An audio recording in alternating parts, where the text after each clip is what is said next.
I did not think about when I decided to record outside in the spring that would mean constant bird noise. But I'll probably not record the next one out here. But before I move everything, let's talk about enlightened despotism. What is it? Why does it occur? And what can it tell us moving forward into European history, into the 1800s? It kind of foreshadows a lot of things in the 1800s. And I think that is the most important thing about enlightened despotism. But before we talk about where we're going, let's talk about what enlightened despotism is and the world it comes out of. So, enlightened despotism. Enlightened despotism breaks down in two parts: despots and the Enlightenment. So let's start with the one you probably don't recognize as a word at all: despotism. A despot is somebody that rules completely on their own. They make all the decisions. They are despotic. Now, in European history, the popular term for this is absolutism. These are kings and queens in the 16 through 1700s, generally speaking, if you're looking at a timeline. Kings and queens that rule completely on their own. They make every military decision. They make every domestic policy decision. They make all the economic decisions. And in some cases, they even make religious policy decisions, usually about what religions are and are not acceptable in their kingdom. I'm going to try to say kingdom and not nation, because the modern idea of a nation state really doesn't exist yet.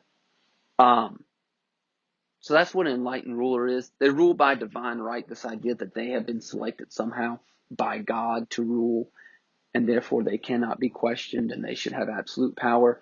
If they do have an advising body like a parliament or a Cortes or an Estates General, some sort of pseudo-legislative assembly, they are under no obligation to meet with them, and if they meet with them, which is very rare, they are certainly under no obligation to listen to them. There is no constitution that separates or limits the power of this monarch in any way. That's absolutism. The Enlightenment is a movement also in the late 1600s going forward into the 1700s. It kind of comes out of the scientific revolution, in which people start to use structured methods of inquiries. You might call this a scientific method, to discover the natural laws of their environment. The Enlightenment seeks to apply this method of inquiry to finding if natural laws apply to government and society. What is the focus of the Enlightenment? Really twofold. What is the role of government? And also, what are the rights inherent to an individual? What do you deserve as a person? What are your individual liberties? And what is the government's role in these individual liberties? You've got John Locke, Jean-Jacques Rousseau, Cesar Beccaria, Mary Wollstonecraft, Mary Estelle. Did I say Cesar Beccaria already? If I did, oops. If I didn't, Cesar Beccaria. All these thinkers are really focused on this new idea of individual liberties. This will lead to the political philosophy of liberalism. A lot of people don't know what liberalism is, especially in American political thought. But liberalism is just the idea that the rights of the individual are the most important thing. And with these two forces combining, we are going to get enlightened despots. An enlightened despot is a absolute ruler, but rather than ruling by divine right of kings, they rule by the consent of the governed. There's an Enlightenment principle here worth talking about, which is the social contract. The idea that a population agrees to be ruled, in this case, by a monarch, and in return the monarch agrees to protect basic rights. John Locke will describe these as life, liberty, and property, which are very liberal ideas about individual rights. This will become life, liberty, and pursuit of happiness, as stated by Thomas Jefferson. And of course, the great paradox of that I always feel like I must mention is that Thomas Jefferson is a slave owner. So it's worth noting that this idea of who gets these individual rights is not universal. This is mostly going to be a bourgeoisie movement, a movement of this newly economically and politically enfranchised middle class. But before we go even further down that rabbit hole, let's simply talk about an enlightened despot. An enlightened despot, a few things to know about enlightened despots moving forward. Enlightened despots are not interested in the democratic side of the Enlightenment. They have no interest in splitting their powers through separation of powers with different governmental branches, as is suggested by Baron de Montesquieu. They have no intention of any kind of direct democracy, as floated by Jean-Jacques Rousseau, who is the most extreme and radical of these Enlightenment thinkers. What they want to do is take Enlightenment principles like freedom of speech, freedom of press, freedom of religion, social contract, so on and so forth, these kind of vague general ideas of the Enlightenment, fair trials and that sort of thing, to make their populations happier, and to use new ideas about economics like the emerging idea of capitalism to make their nations stronger. They have no intention of splitting power. They want to make their nations more efficient, and they want to rule by the consent of the governed, and hopefully by ruling by the consent of the governed, in other words, making the common person feel as though they have certain rights, they will avoid a revolution. There's a lot of enlightened despots that you can talk about. Catherine the Great, Maria Theresa of Austria, Joseph II. But the one that is the enlightened despot is going to be a guy by the name of Frederick Hohenzollern, or Frederick the Great of Prussia, of the Hohenzollerns of Prussia, which of course will become Germany. But at this point, in the mid to late 1700s, it is Prussia. What makes him an absolute monarch? He rules with all power. There is nothing that he cannot make a ruling on. What makes him an enlightened despot? He has an enlightened sense of rule. He's a great supporter of the arts. He brings Baroque and Rococo stylings to Prussia. He attempts to abolish serfdom. He doesn't, which we're going to talk about in a second with another enlightened despot. He abolishes torture in prisons. He establishes fair trial, freedom of religion, things that the common person might generally want because it would make their life better. He is an enlightened despot, but at the same time, he is still absolute. When he decides to go to war, the nation goes to war without any thought of, does the common person want this? And that brings me to my next point, which is enlightened despotism ultimately always fails. If it's super effective, like Frederick II, if it's not very effective at all and is very conservative, like Catherine the Great of Russia, if it's incredibly radical and pushing towards really modern concepts of individual liberties, like Joseph II of Austria, it never, ever works. And there's two reasons that it never, ever works. Number one, these are all half measures.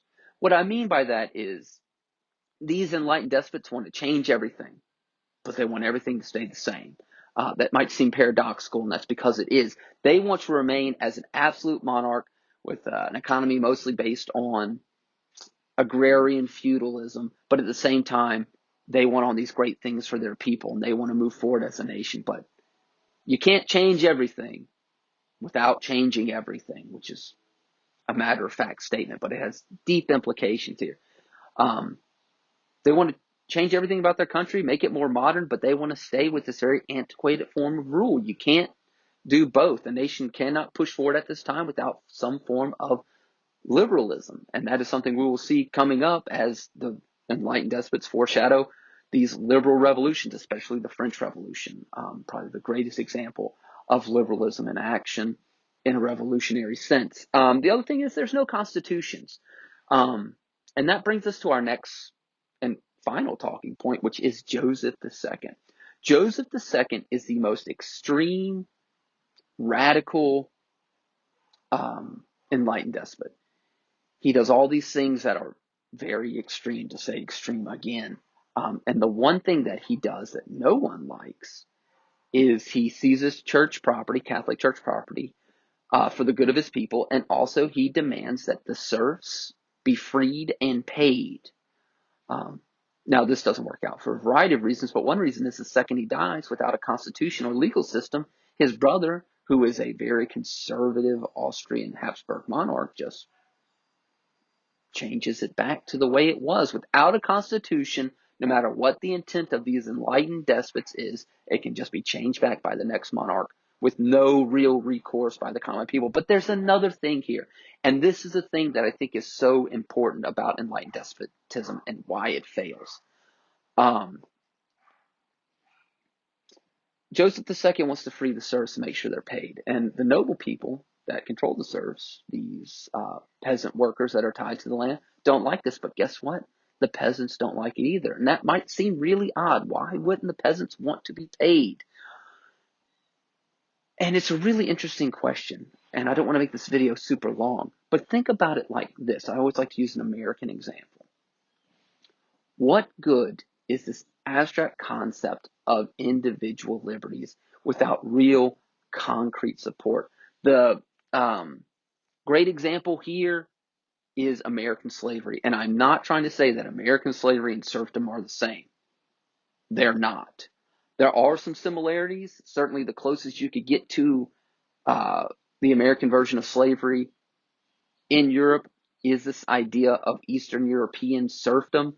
But they're not the same thing, but there are some striking similarities. If you look at a map of the Cotton Belt in the United States, and you look at the latest census data and look where there are majority African American or person of color concentrations, these maps almost lay right on top of one another. And there's a really simple reason for that. And it shows not just the failure of American liberalism in the 1860s, but also the failure of enlightened despotism. You take these people that are incredibly poor to the sense that they don't even own the land they work on, or in the case of American slavery, own their own selves.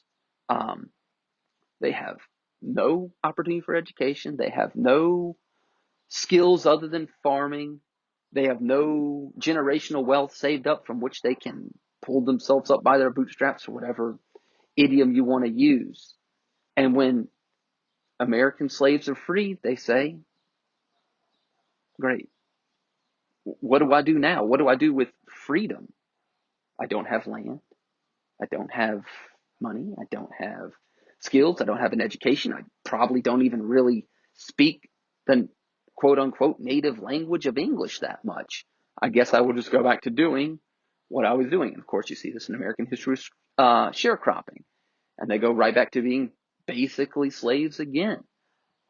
In this American feudalism, we don't think of America as having a feudal system, but the plantation system is certainly a feudal economy. Let's go back to enlightened despots. Joseph II says, hey, let's free these serfs. Let's give them payment. And the serfs go, what am I going to do with money? I can't eat it. I can't burn it to keep me warm throughout the winter. What am I going to do? Buy back the crops that I just sold? That doesn't make any sense. I would rather just keep my crops.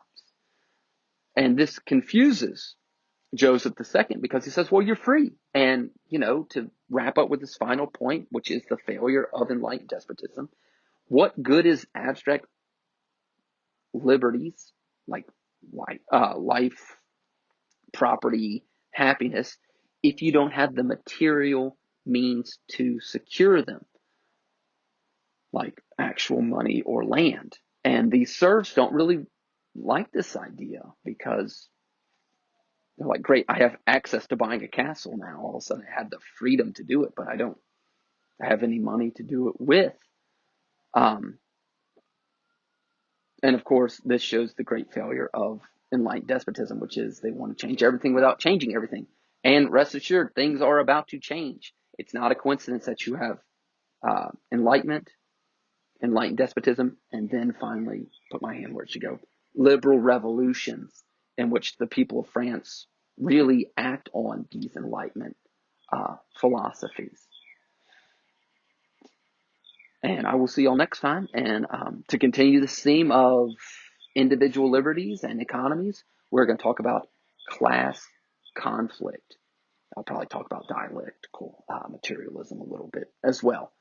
But I will see y'all then.